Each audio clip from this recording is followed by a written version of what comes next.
25 எம்எல்ஏக்களுடன் காங்கிரஸில் இணைந்த ஏக்நாத் ஷிண்டே கடும் அதிர்ச்சியில் மோடி. அதாவது மும்பையில் மகாராஷ்டிரா முதல்வர் ஏக்நாத் ஷிண்டேவை தேசியவாத காங்கிரஸ் அணி தலைவர் சரத்பவார் திங்கட்கிழமை சந்தித்து ஆலோசனை நடத்தினார். மாநிலத்தில் உள்ள நீர்ப்பாசனம், பால் விலை உயர்வு மற்றும் சர்க்கரை தொழிற்சாலை பிரச்சனைகள் குறித்து இருவரும் ஆலோசனை செய்ததாக அரசு தரப்பு வட்டாரங்கள் தெரிவித்துள்ளன.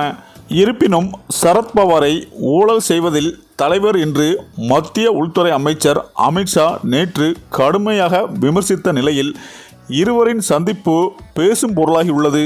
இந்த நிலையில் பாஜகவுடன் இணைந்து மகாராஷ்டிரத்தில் ஆட்சி அமைத்துள்ள சிவசேனா கட்சி ஷிண்டே அணி மத்திய அமைச்சரவையில் கேபினட் பதவி அளிக்காதது கூட்டணிக்குள் ஏற்கனவே அதிருப்தி நிலவி வருகின்றது.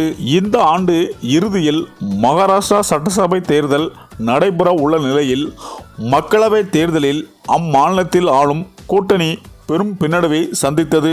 இதனால் அதிருப்தி அடைந்த ஆளும் கூட்டணியில் உள்ள தேசியவாத காங்கிரஸ் அஜித் பவார் அணியின் முக்கிய தலைவர் சரத்பவார் அணியில் இணைந்து வருகின்றனர். இந்த நிலையில் அஜித் பவாரும் மீண்டும் சரத்பவாருடன் இணைந்து முனைப்பு காட்டுவதால் இதற்கான பணிகள் நடைபெற்று வருவதாக தகவல்கள் தெரிவிக்கின்றன. அது மட்டும் அல்லாமல் மகாராஷ்டிரத்தில் தேசியவாத காங்கிரஸ் கட்சிக்குள் இணைந்து சிவசேனா தலைவர் உத்தவ் தாக்கரே ஆட்சி அமைத்தார். இதற்கிடையே ஆதரவு எம்எல்ஏக்களுடன் பாஜக இணைந்த சிவசேனா மூத்த தலைவர் ஷிண்டே ஆட்சியை கைப்பற்றி பாஜக உதவியுடன் முதல்வர் ஆனார். இதேபோல் தேசிய காங்கிரஸில் எம்எல்ஏக்களுடன் பாஜக சிவசேனாவை கூட்டணிக்கு ஆதரவு தெரிவித்த அஜித் பவார் துணை முதல்வர் பதவியேற்று கொண்டார்.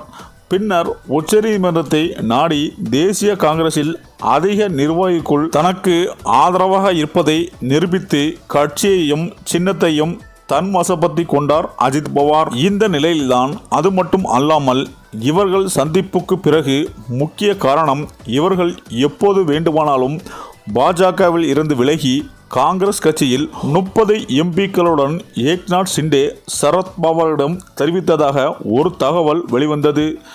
அப்படி 30 எம்எல்ஏக்களுடன் ஏக்நாத் ஷிண்டே இணைந்தால் உறுதியாக பாஜக தனிப்பெரும்பான்மை இழக்கும். இதனால் பாஜக ஆட்சி கவிழும் சூழல் உருவாகி இருப்பதாக தற்போது தகவல்கள் வெளிவந்து கொண்டிருக்கிறது. இந்த தகவல் மோடியை கடும் அதிர்ச்சியில் ஆழ்த்தியுள்ளது என அரசியல் வட்டாரங்கள் கூறி வருகின்றனர். சரி, இந்த வீடியோ பற்றிய உங்க கருத்துக்களை கமெண்ட்ல சொல்லுங்க. மேலும் வீடியோ பிடித்திருந்தால் லைக் பண்ணுங்க, ஷேர் பண்ணுங்க, மறக்காம நம்ம சேனலை சப்ஸ்கிரைப் பண்ணிக்கோங்க. நன்றி.